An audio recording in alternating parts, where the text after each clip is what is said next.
여기 믿기 힘든 일이 벌어졌습니다. 130만 구독자를 가지고 있는 영향력 있는 유튜버가 한국의 군대에 들어갔다가 완전히 다른 사람이 되어서 나왔다고 하죠.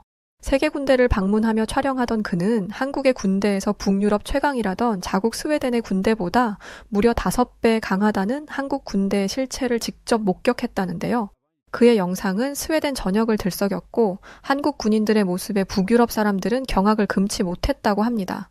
과연 그에게 무슨 일이 있던 걸까요?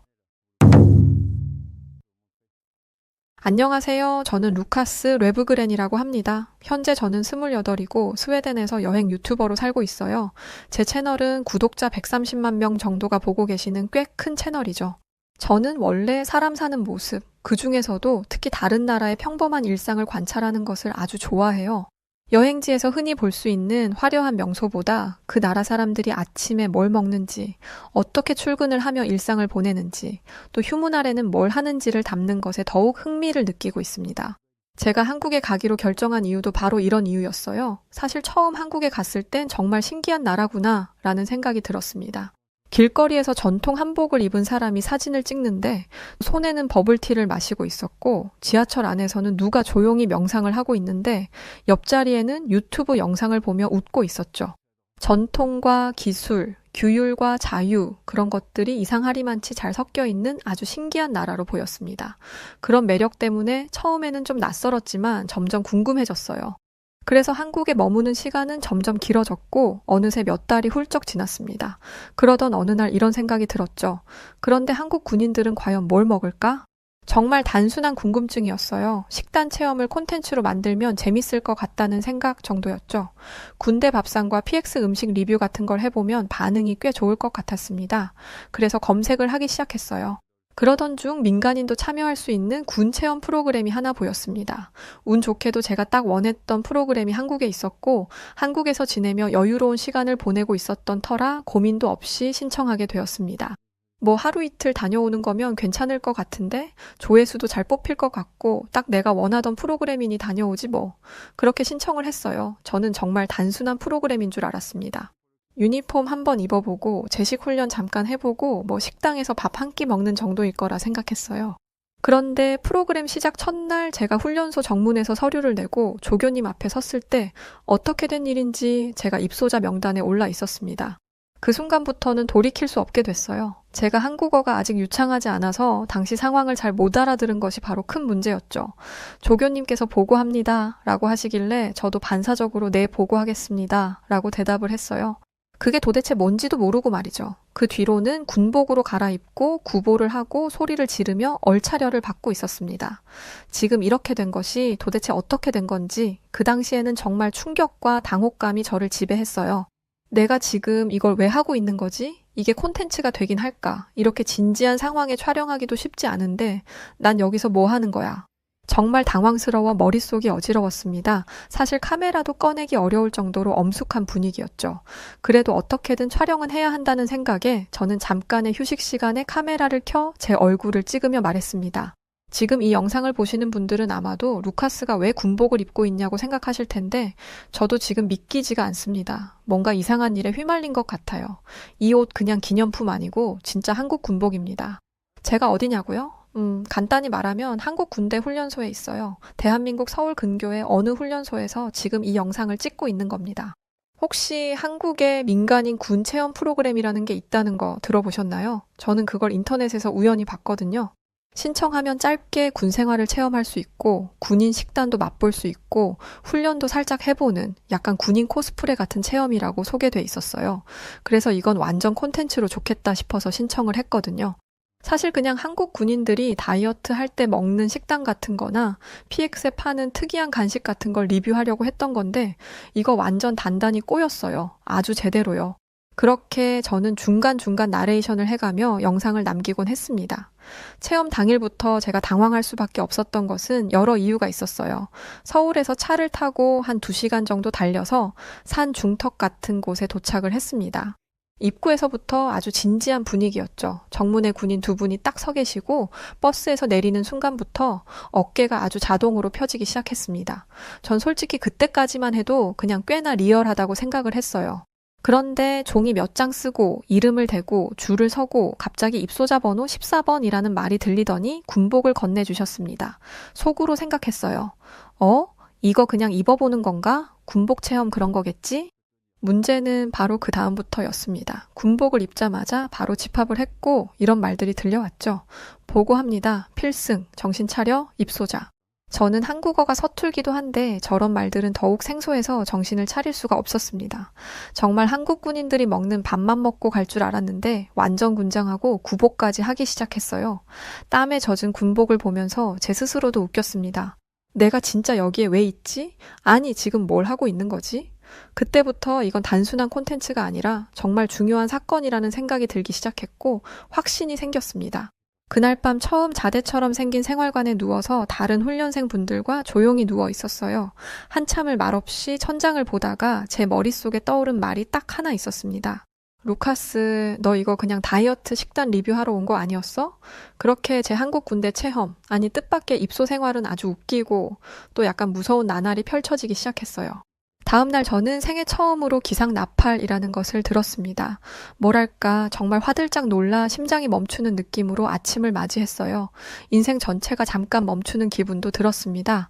새벽 5시 30분경 아주 정확한 시간에 울려 퍼지는 금관악기 소리에 주변 사람들이 동시에 일어나 침대에서 튕겨 나가기 시작했죠. 그런데 저는 영문을 알지 못해 내내 멍하니 앉아 있었습니다. 바로 그때 옆자리 훈련생분이 조용히 말하셨어요.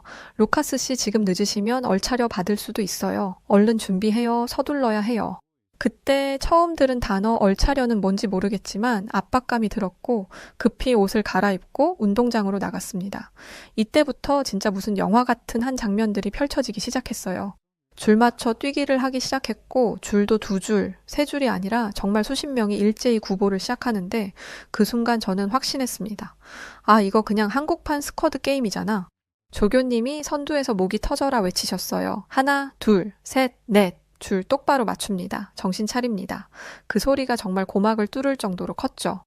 다 같이 목소리를 맞춰야 하는데 전 너무 당황해서 계속 반박자 늦게 넷 이라고 외쳤어요. 어떤 순간엔 정말로 심장이 군대 박자에 맞춰 뛰는 기분이 들었습니다. 저는 땀으로 셔츠가 다 젖고 숨이 헉헉거렸는데 놀랍게도 다른 훈련생분들은 아무 말 없이 묵묵히 뛰고 계셨죠. 어떤 분은 심지어 노래를 부르면서 뛰고 있었습니다. 제 머릿속에는 그 순간 이런 생각이 들었어요. 이게 도대체 다 무슨 일이지? 여기는 인권이라는 게 존재하긴 하는 걸까? 왜 이렇게까지 해야 하는 거야 도대체? 농담처럼 들릴 수도 있겠지만 정말로 조금 무섭게 느껴졌어요. 제가 아는 유럽의 체험 캠프에서는 물을 충분히 마셨냐 혹은 쉬면서 하라는 말이 먼저 나오곤 했습니다. 그런데 여기 한국은 그 어떤 배려의 말 없이 바로 실전에 투입해야 했죠. 약간 게임 속 NPC 같은 정확함이랄까요. 그렇게 무서운 구보가 끝나니 제식 훈련이라는 걸 했습니다. 정렬, 우향우, 뒤로 돌아. 전 진심으로 이해가 안 돼서 눈치껏 따라하다가 완전히 반대로 돌아서 조교님과 눈이 딱 마주쳤습니다. 그 순간 조교님이 아주 조용히 오시더니 말씀하셨어요. 입소자 루카스, 눈치 보지 말고 신속 정확하게 할 수 있도록. 그 말이 왜 이렇게 무섭게 들렸는지 모르겠습니다. 저는 그냥 고개만 끄덕이고 말았어요. 그리고 진짜로 얼차려를 받았습니다. 땅바닥에 엎드려서 팔굽혀펴기를 하는데 이건 한국 군대의 현실을 제대로 맛볼 수 있었죠. 저는 그때 혼잣말처럼 중얼거렸습니다. 저 그냥 밥 리뷰 한번 하려고 왔다가 이게 무슨 고생이야. 도대체 언제 끝나는 거야. 그래도 130만 구독자를 보유한 유튜브로서의 본능을 저버릴 수는 없었어요. 점심시간에 몰래 카메라를 켜봤습니다. 잠깐 훈련소 한 구석에서 브이로그를 찍으려다가 바로 뒤에 있던 조교님과 눈이 딱 마주쳤어요. 그 순간 저는 그런 느낌이 들었습니다. 사람이 카메라 앞에서 딱 얼어붙는 느낌이 바로 이런 거구나 싶었죠. 조교님은 아무 말씀도 안 하셨지만 딱 한마디처럼 들렸습니다. 카메라를 감히 여기가 어디라고? 저는 카메라를 바로 끄고 고개 숙여 사과드렸어요. 조교님은 아무 말 없이 고개만 끄덕이시고 지나가셨는데 그 침묵이 제 인생에서 가장 무서운 컨펌이었습니다. 그렇게 저는 유튜버 루카스가 아니라 입소자 루카스로 본격적인 하루하루를 살아가게 되었어요. 저녁이 되고 군화 속 발은 퉁퉁 붓고 다리는 후들거렸습니다. 그런데 참 신기하게도 모두 아무런 말 없이 묵묵히 정리를 하고 다음날 준비를 하고 있었죠. 저는 그걸 보면서 생각했습니다. 이 사람들 어떻게 이렇게 조용하고 강한 거지? 나만 힘든 건가?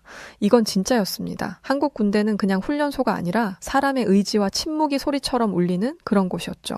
훈련소에 들어온 지 3일째 되는 날이었습니다. 갑자기 날씨가 확 추워져서 온몸에 냉기가 흐르기 시작했어요. 영상 5도 정도였던 걸로 기억하는데 체감은 꼭 북극처럼 느껴졌습니다. 땀은 나는데 바람이 옷 속으로 파고들고 몸이 덜덜 떨리기 시작했죠. 특히 저는 아직 이 군복 안에 내복도 안 챙겨 입고 있었기에 추위가 더 심하게 느껴졌습니다. 땀에 젖은 옷이 그대로 말라버리면서 온몸이 굳는 느낌이 들었죠. 그 추운 날 하필 훈련은 야외에서 계속 진행되었습니다. 완전 군장 상태로 땅바닥에 엎드리고 뛰고 구르고 무한 반복이었어요. 처음에는 브이로그에 써야지 라고 생각했던 그 마음이 어느새 이렇게 바뀌고 있었습니다. 아, 이거 끝까지 절대 못 버틸 것 같은데 어쩌지? 촬영도 못하고 이거 완전 시간 날리고 있는 거 아니야? 이런 생각이 들면서 점점 더 이곳에 있는 게 괴로워지기 시작했어요. 그렇게 점심시간쯤 저는 텀블러에 물을 채우려다 손이 너무 얼어서 뚜껑을 열지 못하고 있었습니다. 당황해서 옆에서 물을 흘려붓고 있었는데 한 훈련생 분이 조용히 제 손에서 텀블러를 가져가시더니 말없이 물을 가득 채워서 다시 건네주셨죠. 저는 순간 너무 놀라 감사하다는 말만 한국어로 계속 반복했습니다. 그런데 그분은 그냥 고개만 끄덕이고 다시 자리에 앉으셨어요. 그 모습이 정말 말도 안 되게 멋있게 느껴졌습니다. 그리고 또 다른 분은 제 군화 끈이 풀린 걸 보고 이렇게 말했죠. 루카스 씨, 여기 위험해요. 군화 끈 풀렸네요. 잠시만요. 말이 끝나기 무섭게 그분은 무릎을 꿇고 직접 군화 끈을 묶어주셨습니다. 제가 하겠다고 했으나 그분은 그냥 웃으면서 한마디 하셨어요. 여기선 같이 버티는 게 제일 중요해요. 모두가 하나다 생각하면서 같이 하고 돕고 그렇게 하는 거죠. 그 말을 들은 후 정말 마음 깊숙이 박혔습니다. 이 냉혹한 한국 군대 훈련소 체험 속에서도 한국인들의 특유의 정과 따뜻함을 보는 듯 했거든요. 아, 이 사람들이 단순히 군대에서 명령만 듣는 게 아니구나. 서로를 지키면서 함께하는 사람들이구나. 그 전까진 솔직히 말해서 군인 하면 무서운 사람들 혹은 지시만 따르는 집단이라는 이미지가 매우 컸습니다.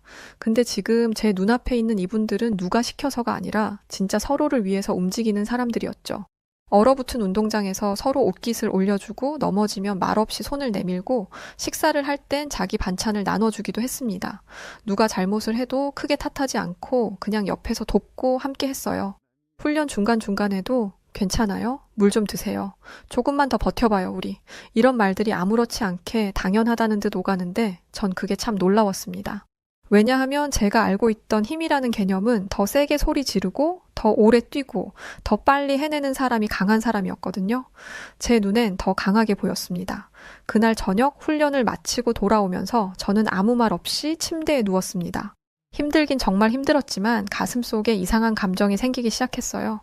이 사람들 정말 멋지네? 처음엔 콘텐츠로만 보던 한국 군대였는데 그 안에서 움직이는 사람들은 하나같이 단단한 마음을 가진 사람들이었습니다. 물론 저는 여전히 버티는 것이 힘들긴 했지만 그때부터는 나 혼자 버티는 것이 아니라 같이 버티는 훈련이라는 것을 조금씩 느끼게 되었습니다. 그날은 훈련 대신 취사장 체험이었어요. 말 그대로 밥 짓는 날이었죠. 솔직히 말씀드리면 처음엔 드디어 쉬는 날이구나 저는 그렇게 생각을 했습니다. 그런데 전혀 아니었어요. 밥 짓는 것도 엄청난 전투라는 것을 뒤늦게 깨닫게 되었습니다. 아침 5시 30분에 일어나서 취사장으로 이동했는데 이미 몇몇 병사분들은 앞치마를 두르고 커다란 솥단지를 닦고 계셨어요. 김치찌개용 김치를 양동이로 나르고 달걀 수백 개를 단체로 까는 모습은 말 그대로 단체 요리왕 대회 같았습니다. 저는 양파를 깠는데요. 한 5개째부터 눈물이 멈추질 않았습니다. 이게 지금 눈물인지 후회인지 모를 지경이었죠. 그걸 옆에 있던 병사분이 보시곤 이렇게 말을 했습니다. 루카스 씨, 군대 첫 눈물이 양파면 양반이에요. 이렇게 웃으며 말하는데 전 정말 그 자리에서 빵 터졌습니다. 점점 한국인들 사이에서 어울리며 즐기는 제 자신을 발견하고 조금 놀랐어요. 이어 점심시간 준비할 땐 큰 스테인리스 그릇에 고추장을 넣고 나물, 참기름, 밥을 산처럼 쌓아놓고 병사분들이 커다란 주걱으로 비비기 시작했습니다. 그 장면은 진짜 영상으로 남기지 못한 게 아쉬울 정도였죠. 누가 한 명이 비비면 비빌수록 국방력 상승이다 생각하면서 비빕시다 하고 외치니까 주변에서 갑자기 네 알겠습니다 하며 받아치고 갑자기 비빔밥 퍼포먼스처럼 단체로 돌리며 웃는 그 시간이 참 즐거웠어요. 제가 한 숟갈 떠보겠다고 손을 들었을 때였어요. 루카스는 한 숟갈 말고 두 국자 당첨. 이렇게 말하며 웃으면서 챙겨주시는데 전 순간 이런 생각이 들었습니다. 이게 진짜 군대가 맞나? 참 다양한 매력이 있네, 한국은. 훈련소라는 단어에서 떠오르던 딱딱하고 무표정한 이미지랑 제 앞에서 비빔밥을 주걱으로 돌리며 농담하는 이 모습은 전혀 달랐어요. 그리고 더 놀라운 건 조교분들이었습니다. 훈련 중일 때는 누구보다 엄격하시던 분들이 휴식 시간이 되니까 병사 이름 하나하나 부르면서 그랬죠. 오늘도 잘 버텼다. 요즘 표정 많이 좋아졌네. 어제 말한 그 고민은 좀 나아졌나? 그렇게 다정하게 따뜻하게 말을 거시는 겁니다. 저는 순간 멍하니 바라봤어요. 이건 제가 영상으로만 보며 짐작했던 군대가 아니었죠. 이건 하나의 작은 사회 같은 느낌이 들었습니다. 웃을 때는 웃고 버틸 때는 버티고 서로를 챙기고 응원하고 그렇게 하루하루를 견뎌내는 사람들의 공간이었습니다. 저는 군대에 와서 이렇게 배를 잡고 웃게 될 줄은 상상도 못했어요. 심지어 그 웃음이 가벼운 게 아니라 따뜻한 감정으로 마음속에 오래 남을 것 같은 그런 웃음이었습니다. 그날 저녁 제 일기장에 이렇게 썼어요. 이건 내가 알던 군대가 전혀 아니야. 여긴 사람 냄새가 나는 곳이야. 그날은 야간 경계 체험이 있는 날이었습니다. 말 그대로 늦은 밤 어두운 숲 근처 초소에서 번갈아 가며 보초를 서는 일정이었죠. 훈련병들과 함께 교대로 경계 근무를 하게 됐고 저는 생전 처음 들어보는 적막한 밤의 소리 속에 무언가에 눌린 듯 조용히 앉아 있었습니다. 그 어둠은 단순한 어둠이 전혀 아니었어요. 조용한데 무거웠고 말소리 하나조차 삼켜지는 느낌이 들었어요. 함께 초소에 있던 병사분이 갑자기 조용히 말을 걸어오셨습니다. 루카스 씨, 원래 이런 분위기 익숙하지 않으시죠? 저는 고개를 끄덕였고 그분이 이어서 말씀하셨어요. 근데 저한텐 오히려 이런 밤이 마음이 편해요. 가족들이 제가 여기 있는 걸 오히려 안심하거든요. 전 그 말이 너무 의외라서 고개를 들었어요. 가족들이 안심을 한다고요? 여기 있는 걸요? 네, 제가 어릴 땐 방황을 많이 했거든요. 근데 여기 들어와서부터 매일 규칙적으로 생활하고 누군가와 함께 걷고 먹고 자고 그렇게 생활하는 걸 보고 가족들은 안심을 하더라고요. 정말 멋지게 살고 있다면서 말이죠. 그 순간 저는 카메라가 아닌 제 눈으로 사람을 보고 있다는 사실이 너무 뚜렷하게 느껴졌어요. 그 병사분은 지금 어두운 초소에서 총을 들고 서 있지만 마음속으로는 누군가에게 좋은 사람이 되려고 하루하루 싸우고 있는 거였죠. 또 다른 병사분은 담요를 둘둘 만 채 다가오시더니 조용히 말하셨습니다. 저한텐 여기가 제대로 된 어른이 되는 곳이에요. 저는 그 말에 아무 말도 못하고 가만히 고개만 끄덕였어요. 그분은 이어서 이렇게 말씀을 하셨습니다. 솔직히 힘든 것도 많지만요. 처음으로 남 탓 말고 나 자신을 돌아보게 됐어요. 책임이 뭔지 생각하게 되더라고요. 그 얘기를 듣고 저는 한동안 아무 말도 하지 못했습니다. 누가 시키지도 않았는데 저도 모르게 눈시울이 붉어졌어요. 이건 단순히 총 들고 훈련하는 모습만 보고선 절대 알 수 없는 이야기였습니다. 영상으로 봤다면 그냥 힘들겠네 하고 넘겼을지도 모르죠. 그런데 이렇게 직접 듣고 같은 밤과 공기를 마시며 앉아 있으니까 마음이 정말 깊이 움직였습니다. 전 그때 처음으로 속으로 이런 말을 했어요. 이 사람들은 그냥 군인이 아니야. 나라를 지키는 것도 맞지만 자기 자신과 싸우는 사람들이야. 군인이라는 단어가 그날 이후로 완전히 다른 의미로 제게 새겨졌습니다. 그 조용한 초소에서 아무도 몰랐겠지만 전 그날 제 여행 중 가장 깊고 조용한 감동을 받았어요. 그러나 아무리 생각해도 힘들긴 했습니다. 그래서인지 정말 어리석은 생각을 했죠. 사실 도망치려고 했었어요. 몰래 조용히 아무 일 없던 척하면서 말이죠. 훈련은 갈수록 더 힘들어졌고 몸이 힘든 것도 힘든 거였지만 그보다도 제가 왜 여기에 있는가 하는 생각이 머리를 떠나질 않았습니다. 저는 군인이 아니고 유튜버였죠. 그저 한국 문화 체험하러 온 여행자였고요. 이 훈련에 제 실수로 들어왔다는 것을 아무도 모르지 않았습니다. 그래서 문득 이런 생각이 들었습니다. 막말로 내가 이렇게까지 버텨서 얻을 게 뭐야? 솔직히 이렇게까지 버틸 이유가 과연 나한테 있을까? 그날은 새벽 훈련까지 겹쳐서 다리가 정말 후들거리고 정신도 몽롱했어요. 저는 샤워실로 가는 척하며 몰래 생활관 복도를 빠져나왔습니다. 몰라, 그냥 나가자. 솔직히 누가 내 탓을 하겠어. 그렇게 복도 끝까지 조심히 걷고 있었는데 바로 그때 저보다 조금 앞쪽에서 조교 한 분이 조용히 벽에 기대어 있는 것이 보였습니다. 순간 저는 얼어붙었어요. 그분은 그런 저를 보자마자 딱히 놀라지도 화내지도 않으셨죠. 오히려 웃지도 않으셨고 그냥 차분한 목소리로 이렇게 말씀을 하셨습니다. 지금 포기해도 돼요, 루카스 씨. 하지만 당신은 지금까지 정말 잘하고 있었는데 참 아쉽네요. 저는 정말 당황했습니다. 들켰다는 부끄러움보다도 포기해도 된다는 말이 너무 뜻밖이었죠. 그 말을 듣는 순간 제가 무슨 표정을 지었는지도 모르겠더라고요. 마음 안쪽이 갑자기 툭 하고 무너졌습니다. 그동안 저는 외국인이니까, 체험이니까, 실수로 왔으니까 라는 이유를 계속 만들며 합리화를 했습니다. 스스로 책임지지 않아도 되는 사람으로 제 자신을 변명하고 있었던 것 같아요. 그런데 조교님의 그 말, 잘하고 있다는 말은 그 모든 변명을 한순간에 지워버렸습니다. 저도 모르게 입이 먼저 열렸어요. 나 진짜 잘하고 있는 건가요? 정말인가요? 그분은 고개를 천천히 끄덕이셨고 저를 향해 다가오지도 등을 돌리지도 않고 그 자리에 조용히 서 계셨습니다. 그 침묵은 어떤 말보다 따뜻했어요. 그리고 그 자리에서 저는 정말 참으려고 했는데 눈물이 흘렀습니다. 크게 울지도 않았고 흐느끼지도 않았지만 그냥 조용히 눈물이 흘렀어요. 세상에 제가 한국 군대 복도 한가운데서 눈물을 흘릴 줄은 몰랐습니다. 근데 그게 너무 이상하거나 창피하진 않았어요. 오히려 그 순간 제가 진짜로 이 안에 들어와 있었다는 걸 처음으로 인정하게 됐습니다. 그 이후로 전 훈련을 버틴다기보다는 지켜낸다는 마음으로 임하게 됐어요. 훈련이 달라진 건 아니었지만 제 마음은 완전히 달라졌죠. 마지막 날 아침이 밝았습니다. 솔직히 말씀드리면 전 그날이 마냥 반갑진 않았어요. 힘든 훈련이 끝나서 기쁠 줄 알았지만 마음 한켠이 이상하게 허전했죠.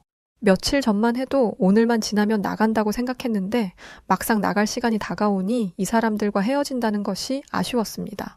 수료식이 시작됐어요. 간이 천막 아래 다들 정렬된 상태로 서 있었고 조용한 긴장감 속에 한 명 한 명 수료증을 받았습니다. 이어 제 이름도 불렸죠. 레브그렌 루카스.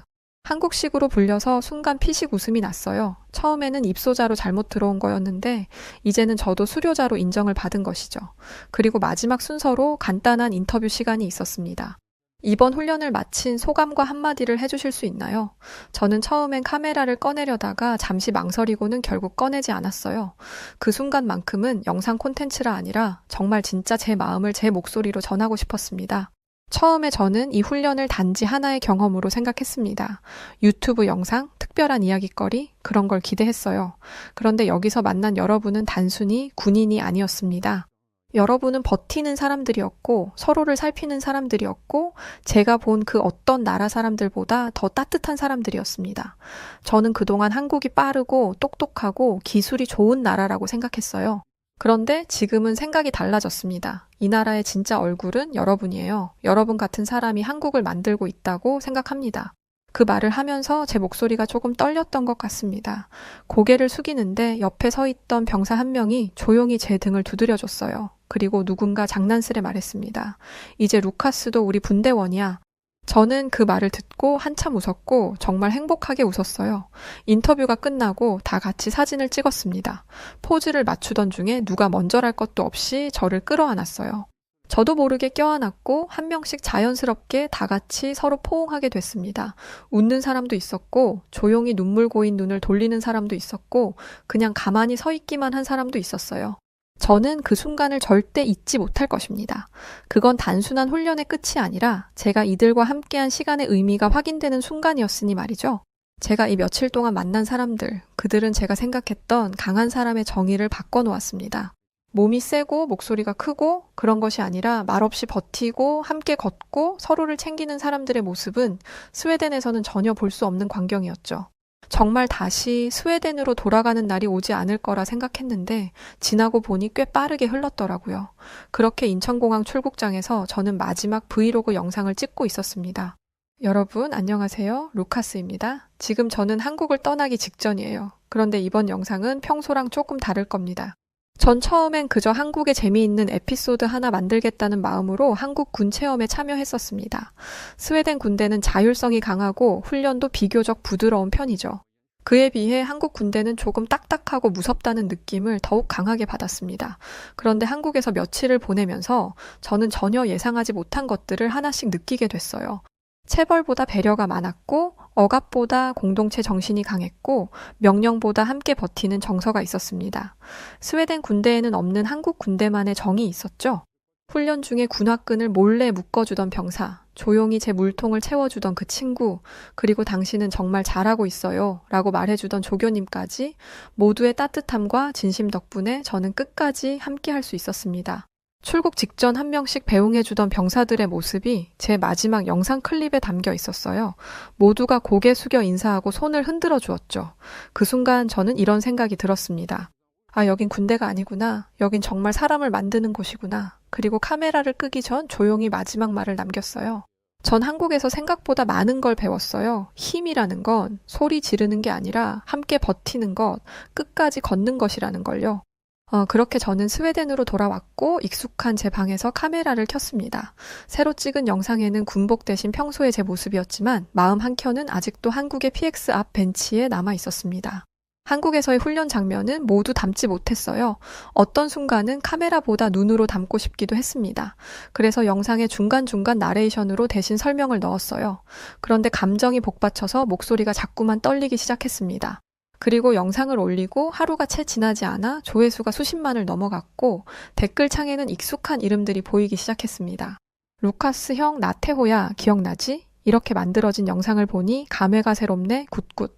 형 그때 밤참 몰래 나눠준 거 아직도 생각나? 안 잊을 거야? 형도 잊지 마. 이번 여름 휴가 때 한국 온다면서요? 꼭 연락 주세요. 우진. 그걸 보고 저는 한참 동안 멍하니 웃었습니다. 전우들과 보낸 시간은 그냥 촬영용 에피소드가 아니라 진짜 추억이 되었던 거였죠. 그래서 결심했어요. 곧 다가올 여름 휴가에 전 다시 한국에 가기로 했습니다. 군복을 입진 않겠지만 제 전우들, 제 친구들과 이번엔 훈련소가 아닌 밖에서 좋은 시간을 보낼 생각이죠. 마지막으로 제가 한국에서 가장 부러웠던 것, 그건 음식도 아니고 기술도 아닌 바로 이 사람 사이의 정과 따뜻하고 단단한 그들만의 연결이었습니다. 스웨덴에는 없는 문화지만 앞으로 저도 제 방식대로 그 정을 배워보고 싶어요. 벌써 한국 여름 휴가에 잔뜩 기대를 하고 있습니다. 직업이 유튜버인지라 카메라를 두고 놀 수는 없겠지만 오직 콘텐츠용이 아니라 추억용으로라도 전우들과의 시간을 많이 담아오려 합니다. 가끔씩 문득 후벼 파고 들어오는 한국 전우들의 따뜻함을 오래도록 기억하고 싶거든요. 제가 간다는 소식에 벌써부터 모두 일정을 비우고 여름 휴가를 미리 계획해주는 전우들의 모습을 보니 역시 한국은 정말 다르구나 다시금 느꼈어요. 스웨덴이었다면 아마 이런 의리는 기대하기가 어려웠을 텐데 말이죠. 제게 한국에서 뭘 가장 크게 느꼈고 배웠냐고 묻는다면 저는 딱 이렇게 말해주고 싶습니다. 진짜 힘은 끝까지 함께 걷는 한국인들의 마음이라고 말이죠. 긴 글 읽어주셔서 감사합니다. 미국 노스캐롤라 주립대학의 한 강의장에서 해외 여러 나라에서 왔던 학생들이 웅성거리기 시작합니다. 그런데 한국에서 왔던 한 여성은 강의장에서 큰 충격을 받고 뭔가를 준비하기 시작하는데요. 이내 이 한국인 여성으로 인해 대학에 있던 모든 학생들이 끝이 보이지 않는 긴 줄을 서기 시작했고 그 모습을 지켜보던 또 다른 여성은 그 자리에 주저앉아 눈물까지 흘리고 맙니다. 대체 무슨 일이 벌어지고 있었기에 이 사단이 나고 있던 것일까요? 오늘 사연 시작합니다. 안녕하세요. 저는 미국 노스캐롤라이나 주립대학에서 공부 중인 세르비아 출신 유학생 마야 푸시치라고 합니다. 저는 대학에서 인문사회학을 전공하고 있어요. 제 이야기를 하기에 앞서 제 나라 세르비아에 대한 이야기를 먼저 하자면 세르비아는 동유럽에 속한 나라이지만 유럽에서 가장 못 사는 나라이기도 합니다. 물론 어딜 가나 빈부격차는 있기 때문에 잘 사는 사람들이 있기는 하지만 적어도 저는 아니에요. 그런 제가 미국으로 유학을 올 수 있었던 이유는 후원 덕분이었습니다. 세르비아 출신의 한 사업가분이 고등학생 중 성적이 좋은 학생 몇 명에게 유학 기회를 준 것이었죠. 저는 덕분에 대학교 등록금과 약간의 생활비를 받으며 학교 생활을 할 수 있었습니다. 저는 대학에 잘 적응하지 못했어요. 처음에는 잘 지내는 것 같았지만 미국 파티 문화가 저와는 영 맞지 않더라고요. 신입생 시절, 학기 초에는 파티 참석이 필수입니다. 하지만 저는 파티에 가는 게 항상 부담이었어요. 드레스도 사야 하고 구두도 사야 하고 헤어스타일링에 화장까지 해야 할 게 너무나 많았는데 저는 그런 걸 할 돈이 없었거든요. 그래서 몇 번 파티를 거절했더니 나중에는 아예 초대조차 오지 않더라고요. 그러면서 동시에 제가 가난한 나라에서 온 가난뱅이라는 사실이 소문처럼 돌면서 제 귀에까지 그 소문이 들렸어요. 소문의 근원지는 저를 이상하다시피 미워했던 인도 유학생 란이었습니다. 라니는 저를 굉장히 싫어했어요. 아니죠. 저를 굉장히 무시했습니다. 라니는 인도에서 높은 계급이더라고요. 인도의 계급제인 카스트 제도가 사라진 지 오래라지만 실질적으로는 남아있는 상황이라고 합니다. 그래서인지 라니는 기본적으로 사람을 하대하는 경향이 있었어요. 그런데 라니의 곁에는 늘 사람이 있었습니다.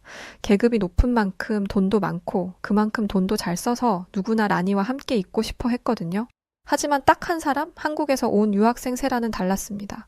세라는 저와 다른 과였기 때문에 1학년 때는 모르고 지내다가 2학년이 되어서 함께 교양 강의를 들으며 서로의 존재를 알게 되었어요. 세라는 어딜 가든 눈에 띄는 학생이었습니다. 다른 한국인들이 그렇듯 성적은 최상위권이었지만 범생이스러운 이미지는 없었어요. 놀 때는 또 화끈하게 노는 친구였죠. 누구나 세라와 친해지고 싶어 했습니다.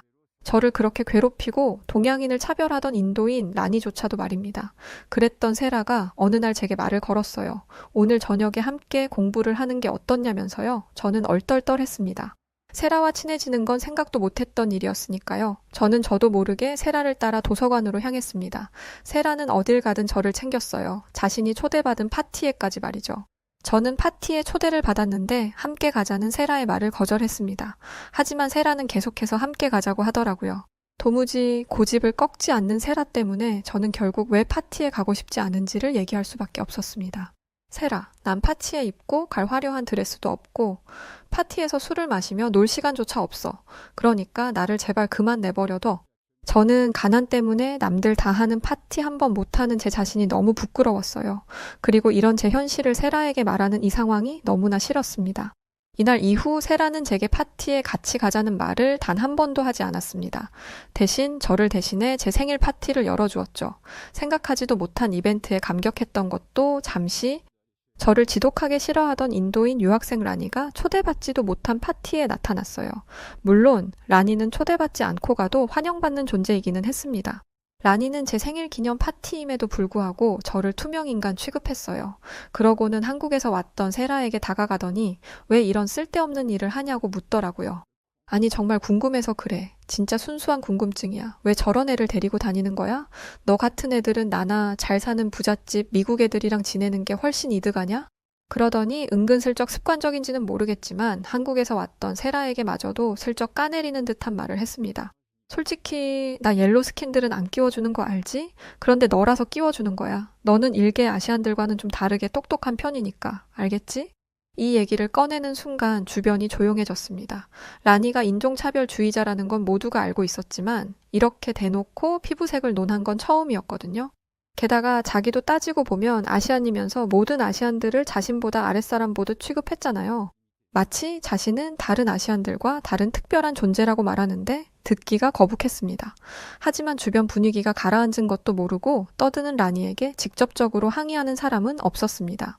라니의 말은 미국 사회에서 매장당해도 이상하지 않을 수준이었는데도 말이죠. 그런데 그때 딱 한 사람이 라니의 말에 강하게 반응했습니다. 그건 바로 한국에서 왔던 세라였어요. 너 지금 뭐라고 말했어? 항상 생글생글 웃던 세라가 정색을 하고 말하니 라니가 움찔하는 게 보였습니다. 세라는 기회를 놓치지 않고 라니에게 말했어요. 세상이 변했어. 네가 살던 인도에서는 아직도 사람을 계급으로 나눌지 모르겠지만 적어도 자유국가인 미국과 내가 온 한국은 달라. 지성인이 맞다면 이 행동이 아주 부끄러운 짓이라는 걸 알아야 해. 그걸 모르겠다면 네 나라로 돌아가서 기초교육부터 다시 받고 와. 알겠니? 평생 예쁘다, 예쁘다 인도에서 공주님 대접을 받고 살았을 라니는 세라의 앞에서 입도 뻥끗 못했습니다. 여기에 세라는 쐐기를 박았어요. 너 이 대학에 왜 온 거야? 굳이 유학까지 온 이유는 좀 더 글로벌한 곳에서 세상을 보는 시야를 넓히기 위해서가 아니야? 적어도 나는, 그리고 네가 무시한 마야는 그러기 위해서 왔어. 아마 다른 유학생들도 그렇겠지. 세라가 주변을 돌아보니 이제야 주변에서 웅성거리는 소리가 나더라고요. 대부분이 저와 같은 유학생이었습니다. 그런데 너는 그런 데는 관심 없고 네 부모가 가진 돈 자랑이나 하면서 편 가르기나 하고 있지. 공주님 놀이를 하려면 인도로 돌아가는 게 어때? 라니는 무슨 할 말이 있는지 세라에게 반박하려는 듯 입을 벌렸지만 자신을 둘러싼 사람들의 눈을 발견하고는 아무 말도 못하고 얼빠진 얼굴을 하고는 자리를 피해 도망갔습니다. 라니의 인종차별적인 발언에 충격을 받은 사람들과 그간 말은 안 했지만 라니를 아니 꼽게 보던 사람들이 눈총을 보냈기 때문이었죠. 저는 세라에게 너무나 큰 감동을 받았습니다. 저를 위해서 목소리를 내준 세라에게 뭐든지 해주고 싶어졌어요. 그렇게 다음 날이 되었고 저는 세라에게 더더욱 감사한 마음을 가지게 되었습니다. 여느 때와 다름없이 조용히 강의실에 들어갔는데 누군가가 제게 인사를 걸더라고요. 지금까지 인사를 해주는 사람은 세라뿐이었는데 깜짝 놀라서 고개를 들어보니 제 생일 파티에 왔던 사람 중 한 명이었습니다. 어제는 상황이 그렇게 흘러가서 인사 못했는데 늦었지만 생일 축하해. 그러자 그 친구 주변으로 모두가 생일 축하해 라든지 초대를 받았으면 당연히 갔을 텐데 아쉽다 라는 등의 말을 했어요. 솔직히 이제야 이렇게 행동하는 모습이 가증스럽게 느껴졌지만 세라의 생각은 달랐습니다. 세라는 여전히 차별이 존재한다는 건 인정해야 하는 사실이고 그런 차별적 시선을 피할 수 없다면 그것을 깨부수는 사람이 되어야 한다고 가르쳐 주었죠. 저는 세라의 어른스러운 생각에 감탄했습니다. 그리고 세라와 함께 하는 것이 무조건 이득이라는 걸 확실히 깨달았죠. 그렇게 학업과 아르바이트를 병행하며 공부를 하고 있는데 고향인 세르비아에서 안 좋은 소식이 전해졌어요. 집안 사정이 어려워져서 그동안 보내오던 약간의 생활비도 보내주지 못하게 됐다는 것이었죠. 다른 유학생들이 집에서 받는 용돈에 비하면 모래알 만큼 적은 돈이었지만 그것도 제게는 큰 도움이 되었습니다. 유학 간 딸 공부시키겠다고 없는 살림을 쪼개고 쪼개 용돈 하라며 보내고 계시던 부모님이었기에 원망할 수도 없었어요. 부모님이 보내주시던 용돈을 충당하려면 아르바이트 시간을 늘려야 했는데 그렇게 되면 학업이 불가능한 상황인지라 결국 저는 생활비를 줄이기로 했습니다. 가장 쉽게 줄일 수 있는 게 식비였어요. 그래도 하루에 한 끼 정도는 제대로 된 식사를 할 수 있었는데 이젠 그마저도 어려웠죠. 그래서 얄궂은 샌드위치나 먹으며 생활했습니다. 가끔 여유가 조금 생기면 파스타면에 시판 토마토 소스를 부어서 토마토 파스타 정도는 먹을 수 있었죠. 베이컨이나 치즈 같은 건 조금도 안 들어간 면에 소스 조금 묻힌 요리일 뿐이었습니다. 그러던 중 마트에서 샌드위치를 팔던 위치에 샌드위치가 사라진 거예요. 대신 은박에 쌓여있는 무언가만 놓여 있었죠. 이름을 물어보니 김밥이라고 하더군요. 어떻게 생긴 건지 본 적도 없고 은박에 쌓여있는 게 불안했습니다. 그거야 당연한 게 지금까지 먹어왔던 샌드위치는 항상 랩에 쌓여 있었으니까요. 제가 주저하는 게 보이자 가게 주인은 한번 먹어보라며 김밥을 강력 추천했습니다. 지금 안 사가면 다른 사람들이 채간다면서요. 하루에 200개가 넘게 팔린다는데 대체 이게 뭐길래 그렇게 많이 팔리는지 궁금하기는 하더라고요. 그런데도 제가 고민을 하자 가게 주인은 한번 먹어나 보라며 공짜로 김밥을 주었습니다. 저는 집에 와서 김밥을 펴보았어요. 그런데 생전 처음 보는 비주얼의 음식이 있더라고요. 하나 집어보니 검은색 껍데기 같은 거에 밥과 야채가 가득 들어 있었습니다. 두려운 마음 반, 기대 반을 가지고 한 입 먹어봤는데 저는 하루에 200개가 넘게 팔리는 이유를 바로 알 수 있었습니다. 너무 맛있었어요.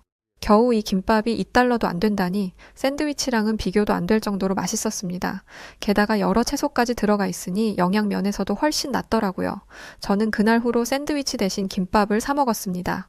그러던 어느 날 세라가 왜 매일같이 김밥을 먹는 거냐고 물어보는 거예요. 저는 세라에게 너도 김밥을 아느냐? 라고 물었습니다. 그러자 세라가 깔깔 웃으며 김밥은 한국 음식인데 몰랐냐고 하는 게 아니겠어요? 사실 김밥이 어느 나라 음식인지 전혀 몰랐습니다. 스시집에서 파는 스시롤이랑 비슷하게 생겼길래 일본 음식이 아닐까라는 추측만 있었어요. 그런데 이게 김밥이라니 세라는 한식의 세계에 온 것을 환영한다고 말하며 다른 한식도 도전해보는 게 어떻겠냐고 하더라고요. 하지만 저는 애써 웃으며 거절했습니다. 김밥이야 저렴하게 파니까 그렇다 쳐도 다른 음식은 비쌀 게 뻔하니까요. 미국 외식값은 입이 떡 벌어질 정도로 비싸기 때문에 식당에서 밥 먹는 건 상상도 못할 일이었습니다. 저는 그날 처음으로 제 사정을 세라에게 이야기했어요. 부모님이 보내주시던 약간의 용돈도 끊어져서 사정이 어렵다고 말이죠. 이 얘기를 들은 세라는 또다시 깜짝 놀랄 만한 계획을 세웠습니다.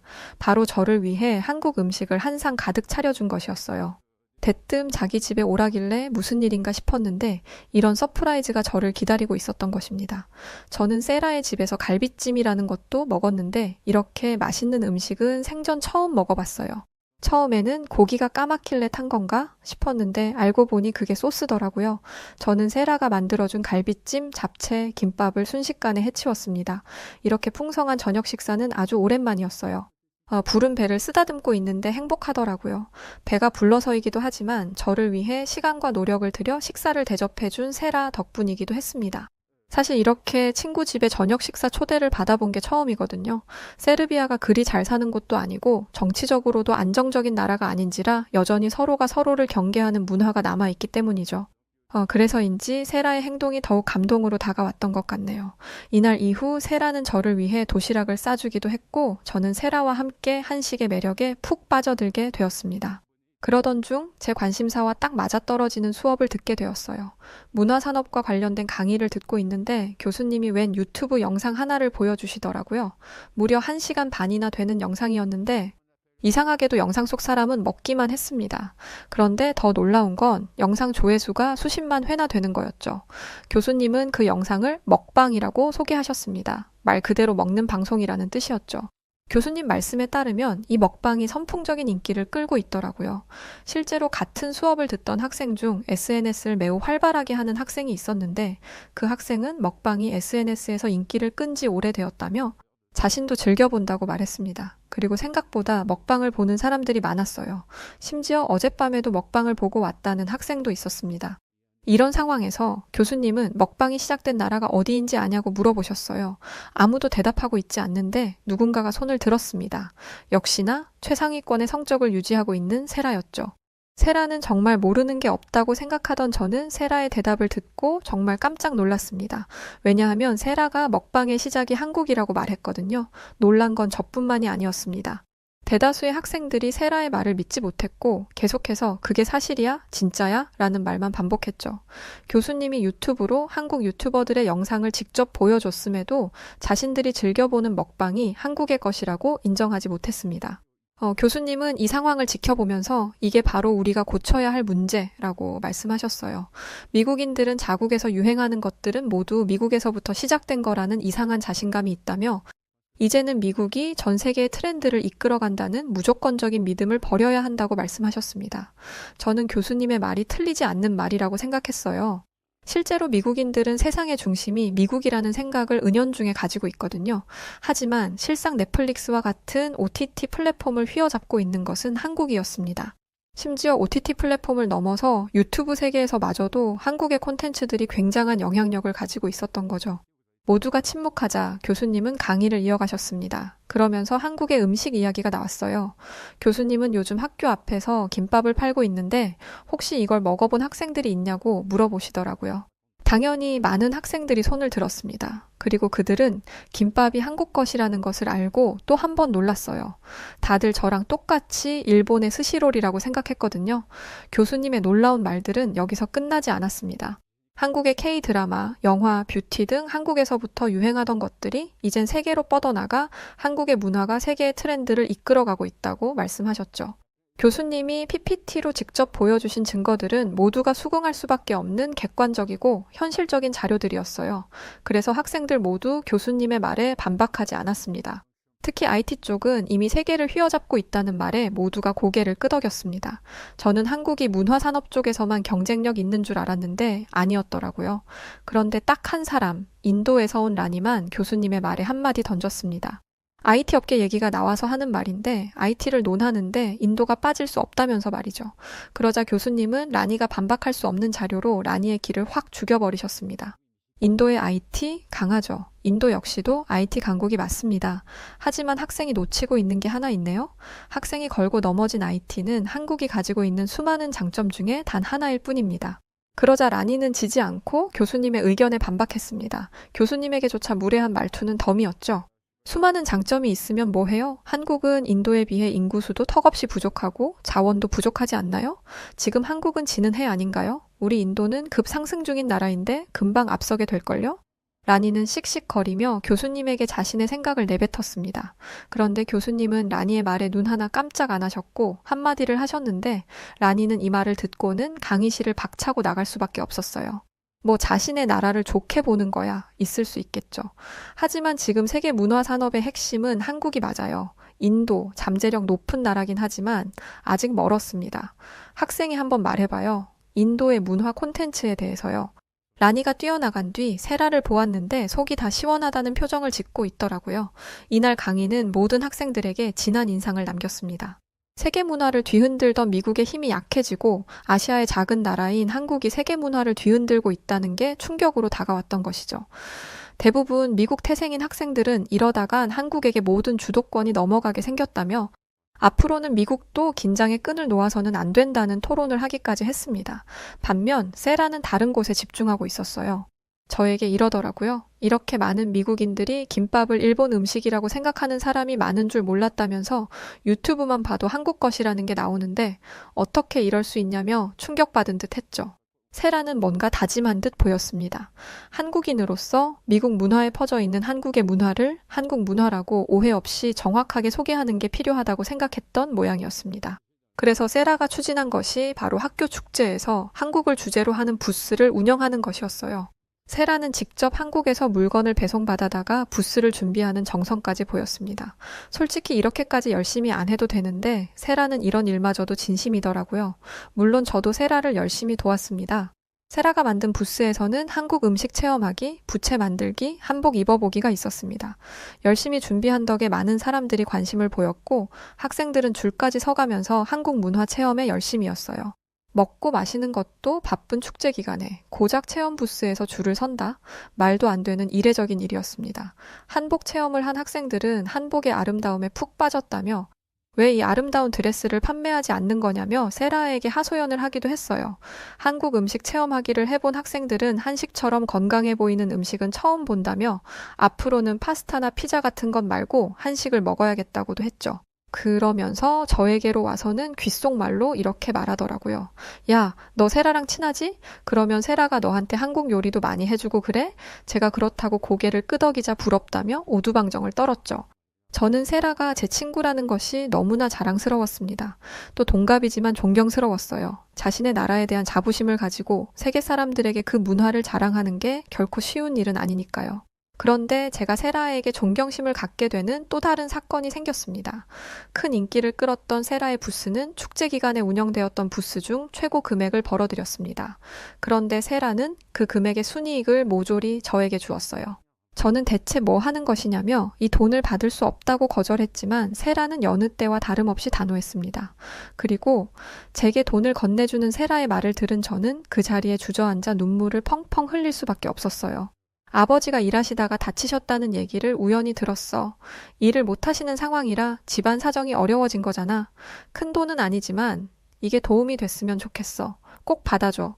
내가 이 부스를 운영한 건 한국 문화를 알리기 위함이기도 하지만 마야 너를 위해서이기도 해. 한국에서는 함께 밥을 먹는 사람을 한솥밥 먹는 식구라고 이야기하는데 너는 이미 나에게 가족이고 소중한 벗이야. 이 말을 듣는데 어떻게 감격하지 않을 수 있겠어요. 사실 제 아버지가 일하시는 공장에서 화재가 나서 아버지는 피부 이식까지 받는 큰 수술을 하셔야 했어요. 세르비아는 아직 노동자에 대한 보호가 제대로 이루어지지 않아서 아버지는 회사로부터 그렇다 할 보상도 받지 못하셨습니다. 그래서 어머니가 아버지의 수술비와 병원비, 두 동생의 생활비까지 모두 책임지고 있으셨던 거예요. 세라는 얼마 안 되는 돈이라고 했지만 그 돈은 저희 가족의 2달 생활비와 맞먹는 수준이었습니다. 세라는 저를 도운 것뿐만 아니라 제 가족들의 생계까지 도와준 것이었어요. 세라의 도움 덕분에 어머니는 숨통이 트였다고 하셨고 덕분에 저희 가족은 생각보다 일찍 안정적인 생활을 되찾을 수 있었습니다. 아버지의 회복이 빨랐다는 점도 큰 영향을 주었지만 세라의 도움이 파랄이었어요. 저는 원수는 잊어도 은혜는 잊지 말라는 말을 항상 마음에 새기면서 살아왔습니다. 세라를 만난 이후 저는 세라에게 도움만 받았고 은혜 입은 사람이 되었어요. 저는 처음 세라를 만났을 때 다짐했던 대로 세라를 위해서라면 무엇이든지 하려고 합니다. 물론 세라는 친구끼리 뭘 그러냐고 하겠지만 말이죠. 사실 대학에서 한국 부스를 준비하고 세라와 부스를 운영하고 있을 때 세라에게 왜 이렇게까지 열심히 한국을 홍보하냐고 물어본 적이 있었습니다. 그때 세라가 했던 이야기가 정말 머리에 깊게 남아있어요. 세라는 저에게 이렇게 말했습니다. 프랑스는 프랑스가 미식의 나라라는 점을 아주 오랜 세월에 걸쳐 이미지 메이킹을 했었어. 강의 때 김밥을 친구들이 다른 나라 걸로 오해하는 걸 보고 우리 한국도 이런 시간이 필요하다고 생각했어. 그리고 한국의 좋은 것들을 경험한 사람들은 본고장에 대해 궁금해하기 마련이잖아? 난 그 부분을 공략하려고 생각한 거야. 세라에 대해서는 모르는 게 없다고 생각했는데 세라는 항상 제 예상과 기대를 깨뜨리는 구석이 있었습니다. 세라는 자신의 미래에 대한 확신도 있었어요. 나는 문화 콘텐츠를 제작하는 일을 할 거야. 그리고 지금 하는 일은 미래에 내가 할 일의 밑거름이 되어줄 거고 사람들에게 필요한 콘텐츠가 무엇인지 정확하게 파악해서 앞으로 내가 해야 할 일을 찾아내려고 해. 이렇게 좋은 영향을 주는 친구를 제 인생에서 또 찾을 수 있을까요? 저는 자연스럽게 제 나라 세르비아를 생각해 보게 되었습니다. 세르비아는 여러모로 혼란스러운 시기를 겪고 있어요. 세라를 통해 들어보니 한국도 식민지 시절과 같은 등의 혼란스러운 시기가 있었더라고요. 그런데 그것을 지혜롭게 극복했다고 했습니다. 저는 저희 세르비아도 한국처럼 이 어려운 시기를 극복해낼 수 있으리라는 희망을 가지게 되었어요. 그리고 세르비아의 문화가 세계적으로 인정받을 수 있게 되는데 힘쓰는 사람이 되어야겠다는 다짐도 하게 되었습니다. 세라처럼 말이죠. 제 가장 소중한 친구 세라는 한국인입니다. 사실 저는 한국에 대해서 잘 모릅니다. 얼마나 대단하고 훌륭한 나라인지 가본 적도 없는 나라이기에 잘 모르죠. 하지만 제 친구 세라는 세상 그 어떤 아이들보다 강한 아이였고 그 어떤 아이들보다 세상을 포용할 수 있는 마인드를 가진 친구였습니다. 그리고 세라의 몸에는 한국의 피가 흐르고 있죠.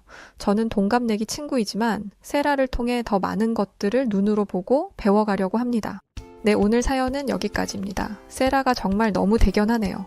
먼 미국에서 한국의 문화를 제대로 각인시키기 위해서 부스까지 열고 말이죠. 사연 보내주신 마야씨, 앞으로도 세라와 함께 평생 친구하시면서 행복한 날들만 있길 응원합니다. 자, 그럼 오늘 사연 어떻게 들으셨나요? 오늘 사연이 재미있으셨다면 구독과 좋아요, 알림 설정 부탁드리고요. 그럼 지금까지 저는 해외 여러 사연들을 들려드리는 여우튜브 송은지였습니다.